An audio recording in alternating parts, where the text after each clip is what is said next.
stand part. Ko Andrew Little.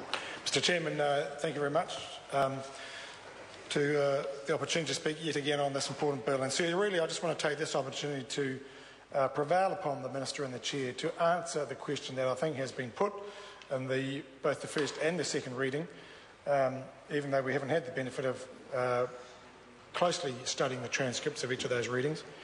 But so the question does remain, why take urgency on this provision when there are alternative ways that would have allowed appropriate scrutiny of it and at least allowed members of the House, if indeed not the officials themselves, through their regulatory impact statement, to take a considered view and hear from the professionals who are routinely dealing with these issues in the field every day. We don't need to have heard from Perpetual Trustee. They clearly are taking their action.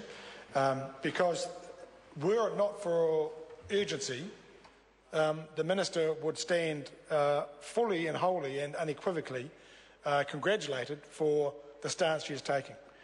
It is right that she has taken the view that, notwithstanding how unforeseeable it might have been, that the Trustee Act might have been used by securities trustees or trustee companies, that she should seek to protect the public entity that is being invited to step in as the trustee of last resort. That might never have happened in the 130-odd years of the Public Trust Office and in the many pieces of governing legislation for that office. But in any event, it clearly was a possibility, which is what the lawyers for the Perpetual Trustees is banking on and is relying on. And when you look at the Act and when you apply the black letter law of the Act, there is nothing there to exclude a securities trustee.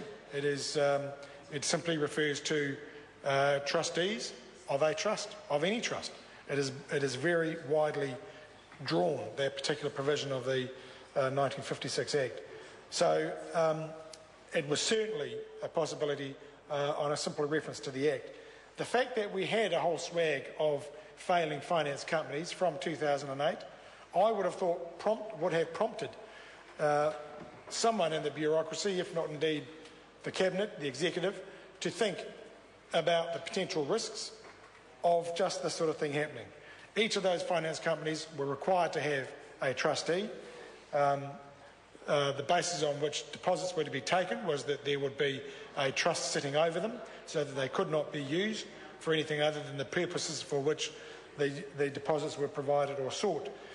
That clearly has been a weak regime. In any event, trustees were in place and there were failing finance companies, and I thought it would have been obvious that the trustees were going to be under some pressure. Receiverships have been created and the receivers have been appointed since 2008.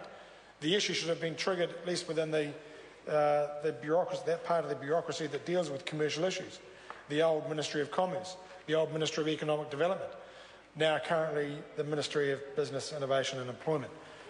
The fact that it took until there were legal proceedings on foot for the bureaucracy to be alerted, I think causes us some alarm.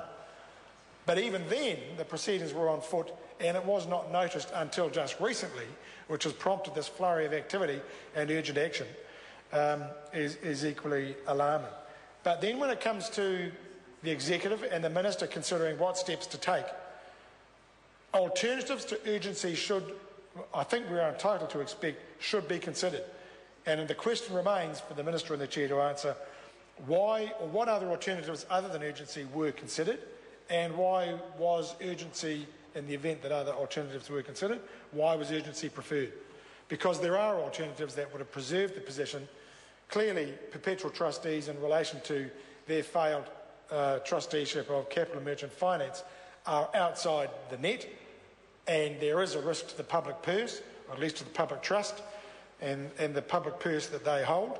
They are off the hook in that regard, and we want to prevent other finance companies and their trustees being in the same position.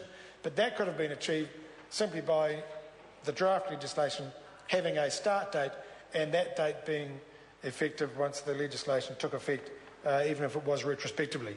That would have been a fair and appropriate signal to give to potential litigants or those who were considering following the same line as Perpetual Trustees. So that is the question that needs to be answered, and we eagerly await that answer.